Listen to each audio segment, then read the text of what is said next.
In a crowded hospital, the familiar and unbearable signs of famine. Gaunt faces, silent with hunger. Weak mothers willing weaker children to cling to life.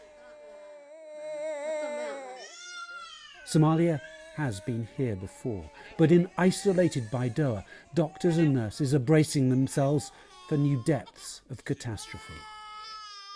In your life, have you seen things this bad before? No, the worst. This is the worst? Yeah. It's the worst drought in 40 years. And 3-year-old Ali has been brought in with swollen limbs, a sign of severe malnutrition. He has measles too. His mother watches in silent dread of losing a third child.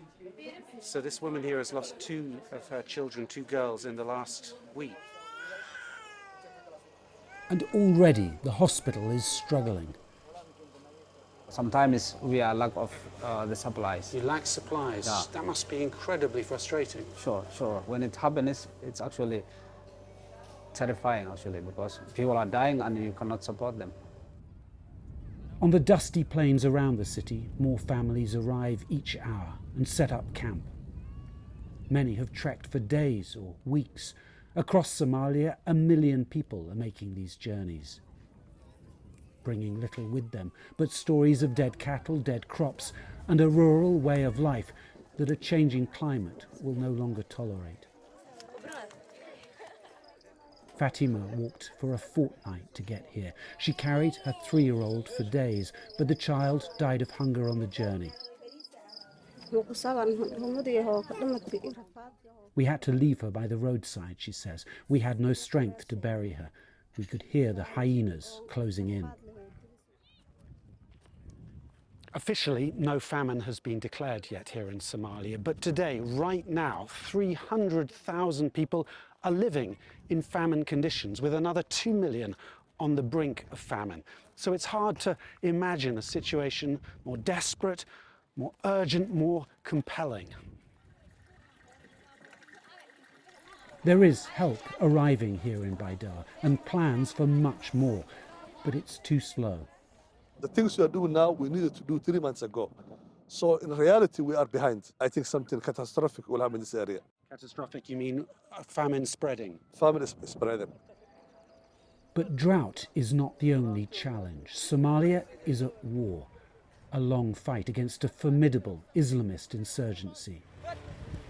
There's fighting going on today just down the road from here. It's part of a conflict that's been devastating Somalia for the past 3 decades. And of course, in a situation of drought, it means getting access to rural communities is not only much more dangerous and more expensive, it's also sometimes simply impossible.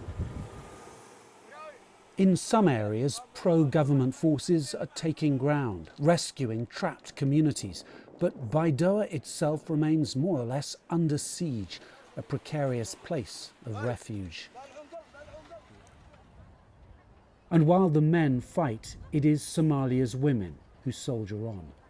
Fatuma Omar recently buried her 10-year-old son Salat in the camp just here beside their makeshift tent. It's not much of a grave, but life has taught Fatuma resilience. She has 4 more children to look after. I cannot grieve for my son. There's no time, she says. I need to find work and food to keep the others alive. Listening to her is 11-year-old Diro.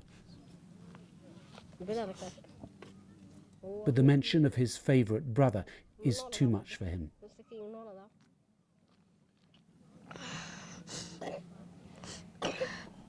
Andrew Harding, BBC News, Baidoa, Somalia.